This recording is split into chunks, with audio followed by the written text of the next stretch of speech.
በአድናቆት ነው የምጀምረው።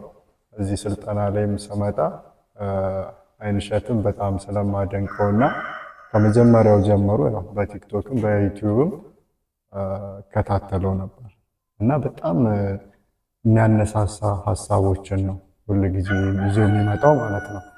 እና እንደ ወጣት ስናየው ደግሞ ከሱ ብዙ ተሞክሮችንና ብዙ ልምዶችን ማግኘት እንችላለን ብዬ ነው እዚህ ስልጠና ላይ መጣሁት ማለት ነው።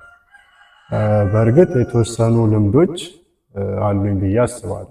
ግን አሁን እሱ ከሳይንሳዊ አካሄዶች ጋር ስለሆነ ስልጠናውን የሚሰጠው ራሴን በደንብ አብዴት አድርጌ ለስራውም ትልቅ ፍቅር ስላለኝ ሰፊ ነገር ለመስራት ስለማስብ የእሱ ስልጠና በጣም ጠቃሚ መሆኑን አምኜበት ነው የመጣሁት እና ያው ከመጣሁም በኋላ በቂ የሆነ እንደውም በጣም ማላቃቸውን ነገሮች እንደዚህ ይሆናል እስከሚባል ደረጃ እውቀት ያገኘሁበት ነውና አይንሸት እንግዲህ እኔ ከመጀመሪያው አውቃለሁ ማለት ይቻላል።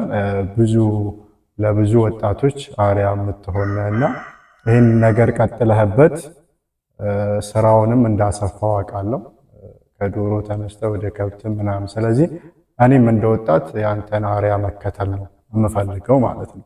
ስለዚህ ካንተ ትልቅ ጥንካሬን ተምረናል። እዚህ መተን ቲዮሪም ፕራክቲሱንም ስንማር ጥሩ ነገር ጥሩ እውቀት ጨብጠናል ብዬ አምናለሁ። ስለዚህ ይህንን እድል ላላገኙ ሰዎችም መተው የዚህ እድሉ ተጠቃሚ እንዲሆኑና ብዙ ነገር ማትረፍ እንደሚችሉ ብዙ ነገር በወጣትነት እድሜያቸው መስራት እንደሚችሉ ከአይንሸት መማር ይችላሉ ማለት ነው።